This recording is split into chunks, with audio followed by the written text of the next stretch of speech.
নমস্কার, আমি অর্পিতা। নমস্কার, আমি ইন্দ্রাণী। শুরু করছি বিয়ন্ড পলিটিক্স, যুক্তি, তক্ক আর গপ্প। আসল কথা হলো গ্যারেন্টি। যেই মোদি গ্যারেন্টি বের হলো অমনি কংগ্রেস গ্যারেন্টি দিতে শুরু করলো। মোদিজির গ্যারেন্টি হলো আসলি গ্যারেন্টি, মানুষ বুঝে ফেলেছে। একটু শুধরে নে, এই গ্যারেন্টি কথাটা এসেছে রাজস্থান বিধানসভায় কংগ্রেসের প্রচারের পর থেকে। 5টা গ্যারেন্টির কথা বলা হয়েছিল, তারপর মোদিজি সেটা বলা শুরু করেছেন। আরে সে তো দাঁতের মাজন কোম্পানিরও গ্যারেন্টি থাকে, কিন্তু কথা হলো গ্যারেন্টি রাখা হলো কিনা। ঠিক কথা। তাহলে ক্ষমতায় আছে বিজেপি, মোদিজির গ্যারেন্টি নিয়ে কথা হোক। যারা বিরোধী তাদের গ্যারেন্টি নিয়ে কথা বলে কি লাভ? আরে বাবা, ওগুলো তো গ্যারেন্টি নয়, সব বানানো কথাবার্তা। গ্যারেন্টি হলো মোদিজির গ্যারেন্টি। বেশ, তাহলে মোদির গ্যারেন্টি নিয়ে কিছু কথা হোক। চল প্রথমে চাকরি নিয়ে কথা বলি। সাল মে 2 করোড় নকরি। এবারে 10টা গ্যারেন্টিতে তো এগুলো নেই, কোথায় দেখাও। আরে এবারের গ্যারেন্টি নিয়ে তো 2029-এ কথা হবে। 5 বছর আগে মোদিজি কোন গ্যারেন্টির কথা বলেছিলেন, 10 বছর আগে কোন কথা এসেছিল, এবার তো সেগুলো নিয়ে আলোচনা হবে। তাহলে 52 থেকে শুরু করো। কংগ্রেস কি বলেছে, কি কি হয়েছে, কি কি হয়নি? কংগ্রেস অনেক কিছু বলেছিল যা তারা সরকারে আসার পর করেনি। বহু এমন কাজ আছে যা তারা সরকারে আসার পর করেছে, এমন বহু কাজ আছে যা তারা সরকারে আসার পর করেনি। একেবারে ঠিক জায়গায় এসেছো, শুধু কথা বলে গেছে, প্রতিশ্রুতির পর প্রতিশ্রুতি দিয়ে গেছে, শুধু করেনি তো। তাই কংগ্রেসকে সরিয়ে বিজেপিকে আনা হয়েছে। এবার দেখার বিজেপি যা যা বলেছে সেটা করেছে কিনা। আসুন আমরা বরং একটা প্রতিবেদন দেখে নিই। এবারের নয়, তারও আগের বারে 2018 তেসরা ডিসেম্বরে তেলেঙ্গানার রাজ্য বিধানসভা নির্বাচনী প্রচারে গিয়ে মোদিজি কি কি বলেছিলেন শুনুন। 2022 आजादी के 75 साल होंगे।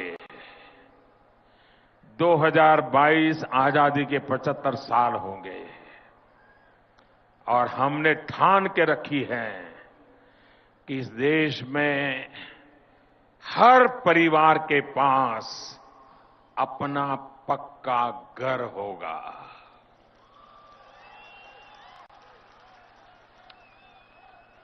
और घर भी सिर्फ 4 दीवारें नहीं, पक्का घर होगा। घर में नल होगा, नल में जल होगा, बिजली भी होगी, गैस का चूल्हा होगा, शौचालय होगा। 2022-এর মধ্যে সবকা পাক্কা ঘর হোগা। কেবল কি ঘর, ঘরে নল থাকবে, নলে জল থাকবে, এলইডি বাল্ব থাকবে, ডাইনিং টেবিলে হায়দ্রাবাদি বিরিয়ানি থাকবে, এই কথাটাই যা বলেননি। নাটকীয় সুরে গলা কাঁপিয়ে বলেছেন। ওই কংগ্রেসের মতো প্রতিশ্রুতি নয়, কেবল 4টে দেওয়াল নয়, খাওয়া দাওয়ার পরে পাকা শৌচালয়ও থাকবে সেই ঘরে। কতদিনের মধ্যে? 2022-এর মধ্যে। কেন ভাই 2022 কেন? কারণ আজাদি কা 75 সাল পুরা হোগা। আমরা অমৃতকালে ঢুকে পড়ব। দেশের প্রত্যেক গৃহহীন মানুষ ঘর পাবে। এখন গজনী সিনেমার আমির খান। তফাৎ হলো এখানে শর্ট টার্ম, লং টার্ম দুটো মেমোরি লস হয়ে গেছে। মিথ্যে বলেছিলেন, ভুলে মেরে দিয়েছেন। আবার কিছুদিন পরে 2022-এ লখনৌতে আজাদি কা অমৃত উৎসবে আবার আরেকটা বীজ পোঁতার কথা বলেছেন। সে গাছ নাকি 2042-এ ফল দেবে। 2042-এ মোদিজির বয়স কত হবে? 92। তখন আবার অন্য আরেক তারিখ পাওয়া যাবে। তো আসুন একটু বাস্তব ছবির দিকে নজর রাখা যাক। আমাদের দেশে গৃহহীনদের সমস্যা কোন পর্যায়ে আলোচনা করতে গিয়েই থমকে যাবেন। আমার দেশের সরকার কোন জঙ্গলের তলায় কোন পাহাড় খুঁড়লে কত তামা, লোহা, বক্সাইট পাওয়া যাবে তার হিসেব করে রেখেছে। কোন জাহাজ বন্দর, কোন উড়োজাহাজ বন্দর বেচে দিলে কাকে বেচা হবে, কত টাকায় বেচা হবে তার পুঙ্খানুপুঙ্খ হিসেব আগাম ঠিক করে রেখেছে। কোন প্রান্তে কত টাকার ফ্লাইওভার হবে, কত টাকার মূর্তি হবে, কত টাকার মন্দির হবে তা ঠিক করে ফেলেছে। কিন্তু দেশের গৃহহীনদের সংখ্যা ঠিক কত? মানে রাস্তা, ফুটপাত, ডাস্টবিনের পাশে, রাস্তার ধারে রাখা পাইপের ভেতরে যে মানুষজন আছেন তাদের সংখ্যা কত? গ্রামেও যারা খোলা আকাশের নিচেই শুতে বাধ্য হয় তাদেরই বা সংখ্যা কত তা জানার কোনো চেষ্টাই করেনি। গৃহহীন মানুষদের ঘর দিতে গেলে প্রথমে তো জানতে হবে কত মানুষের মাথার তলায় ছাদ নেই। না, সরকার বাহাদুর সেরকম কোনো হিসেব করেনি। তাহলে ভরসা বিভিন্ন এনজিও প্রতিষ্ঠান, ব্যক্তিগত কিছু সার্ভে। তো সেখান থেকে খুব কনজারভেটিভ, খুব কম করে ধরলেও যে সংখ্যা পাওয়া যাচ্ছে তা হলো 4.5 কোটি পরিবারের মাথায় ছাদ নেই, তাদের বাড়ি নেই। অর্থাৎ পরিবারের সংখ্যা 5 জন ধরলে দেশের 22-23 কোটি মানুষের ঘর নেই। এটা আজকের হিসেব।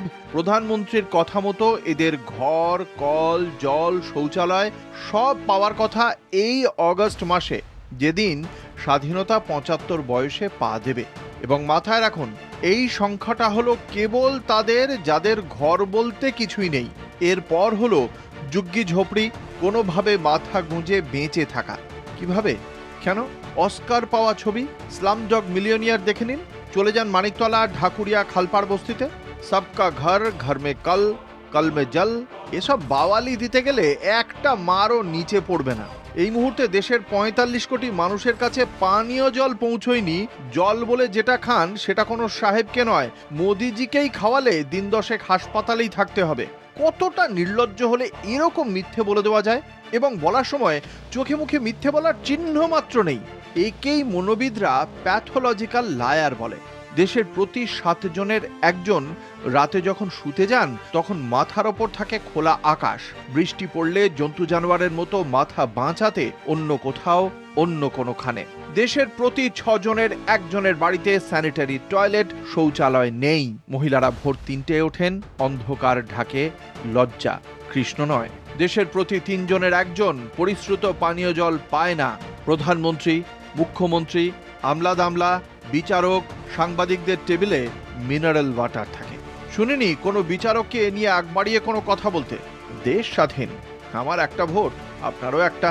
কেউ 1500 টাকা দামের মিনারেল ওয়াটার খাবে, কেউ নোংরা নর্দমার জল। এ কোথাকার ন্যায়? কোনো ঘোষ, গাঙ্গুলি, ভট্টাচার্য কালো সামলা পরে দেশের নেতাদের বিচারের কাঠগড়ায় এনে তো দাঁড় করানোর কথা বলেন না। শিক্ষক নিয়োগ দুর্নীতি কতজনের? 10, 15, 50,000, 2 লক্ষ, 6 লক্ষ, 20 কোটি মানুষের ঘর নেই। আম্বানির অ্যান্টিলায় প্রত্যেকটা কুকুরের আলাদা ঘর আছে। 20,672 কোটি টাকায় তৈরি সেই বাড়ি।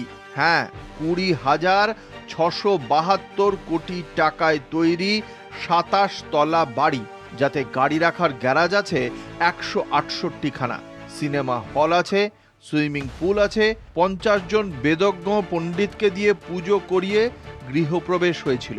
একধারে দেশের প্রধানমন্ত্রী মিথ্যে বলছেন, অন্যধারে নিরাশ্রয় মানুষ ফুটপাথে দিন কাটাচ্ছেন।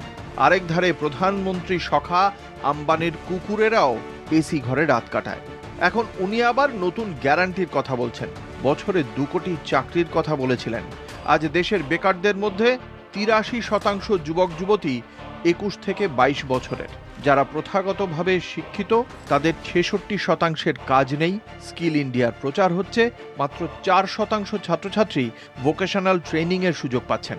এটাই ছিল গ্যারান্টি। 50 বছরের মধ্যে পারিবারিক আর্থিক সঞ্চয়ে সবচেয়ে নিচে, কারণ মানুষের কাছে সঞ্চয় করার মতো উদ্বৃত্তই থাকছে না। এটাই আর্থিক নিরাপত্তার গ্যারান্টি। আসলে মোদিজির গ্যারান্টি হলো ফাঁকা আওয়াজ। তার মানে তুই কি বলতে চাইছিস কিচ্ছু হয়নি? এই যে বন্দে ভারত এক্সপ্রেস, হ্যাঁ, এই যে কলকাতা থেকে বোলপুর গণদেবতাও যায়, সেকেন্ড ক্লাস 85 টাকা, এসি চেয়ার কার 300 টাকা, আর বন্দে ভারত 650 টাকা। কিন্তু সময়ের কথা বলো, হুশ করে চলে যায় ওই বন্দে ভারত। হুশ, তাহলে শোন, গণদেবতার সময় নেয় 2 ঘন্টা 35 মিনিট, আর বন্দে ভারত 1 ঘন্টা 42 মিনিট। 50 মিনিটের জন্য 350 টাকা বেশি। কারা দেবে? হ্যাঁ বল, কারা দেবে? কাদের জন্যই মোদী সরকার? আজ সময় শেষ, এ নিয়ে আরো অনেক কিছু বলা বাকি রইল। আগামীকাল আবার হাজির হব বিয়ন্ড পলিটিক্স, যুক্তি, তর্ক আর গপ্প নিয়ে। আমিও হাজির হব আমার জবাব নিয়ে। আমাদের এই যুক্তি, তর্ক আর গপ্পে যারা থাকতে চান তারা তাদের বক্তব্য পাঠিয়ে দিন 30, 40 অথবা 50 সেকেন্ডের একটা ভিডিও করে। আমরা দেখাবো সেটা আপনাদের কাছে। এবং হ্যাঁ বলি যাওয়ার আগে ফোনটা হরাইজন্টালি কাউকে ধরতে দিন, রেকর্ড করুন, তারপরে সেই ভিডিও আমাদের পাঠিয়ে দিন। তবে 50 সেকেন্ডের বেশি যেন সেই ভিডিও না হয়। আর চললাম, নমস্কার।